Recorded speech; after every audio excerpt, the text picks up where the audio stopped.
like any high school graduate is told to do, without any idea of what I wanted to do, who I was, who I wanted to be, or how to write a check for that matter. I really did not have a bank account. I was very prepared for life, as you can tell. At college orientation, we were forced to choose a major, but in my case, I opted for undecided, because that's how you justify spending $20,000 a year. After one semester down, I sat down with my guidance counselor, who didn't even know my name, but encouraged me to choose a major. So after about a 60-second deliberation, I went with textiles, merchandising, and design field, because that's what all the girls were doing in college, and that was the cool thing to do, so that's what I did. And then quickly I realized, what a silly mistake that was, Shayna. I'm totally gonna go into the distinguished field of communication studies, aka undecided with a proper name. And this story's already too long. Fast forward. I graduated with honors, no job, no money, no direction, and I was living back at home. I was living the dream. I ended up working on the front lines as a customer service rep for a well-known bank, but after about a year of being verbally abused by people with less money than me and being told when I could use the bathroom every day, I landed a job in radio in Hartford, Connecticut. And this is when my whole life changed completely. I'm just kidding. I promised myself I wouldn't relive this period of my life. But yet here we are.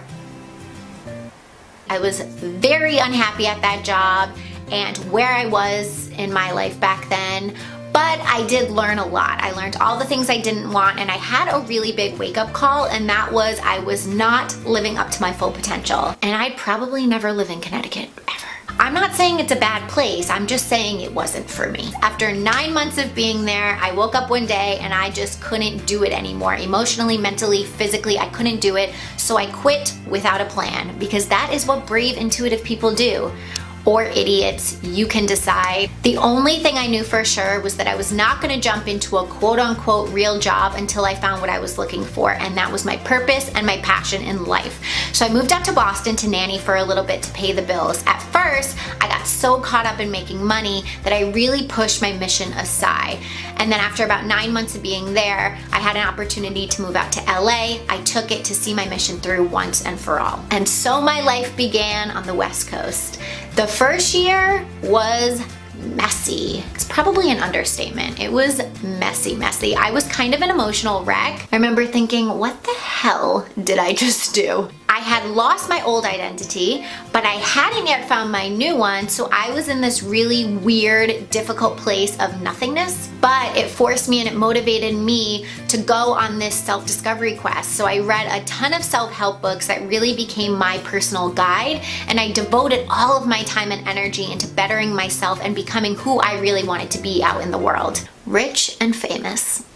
Just kidding. So as I was implementing and practicing all these new ways of living and learning how to not listen to my mind and tap into my authentic self, I was exploring my curiosities, I was exploring my strengths and my skills, and I was putting together the pieces of the puzzle one by one. I didn't know what life coaching was. I had never heard of a life coach before, and it really took me over a year after picking up my first self-help book to realize this is what I meant to be doing, to really feel like this was my jam.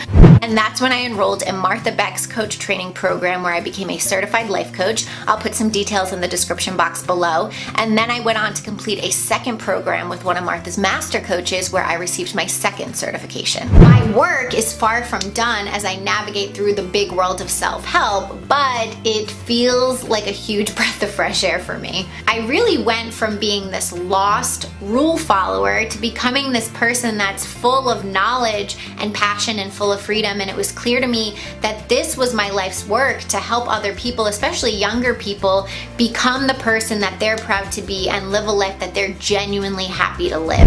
In videos past, I have voiced my frustration about our school systems and the lack of education and information when it comes to mind management. So with my passion for this work and how it's really steered my life in the right direction, combined with my frustration, that is what fuels me every day to make a difference. That's how I became a life coach in a nutshell.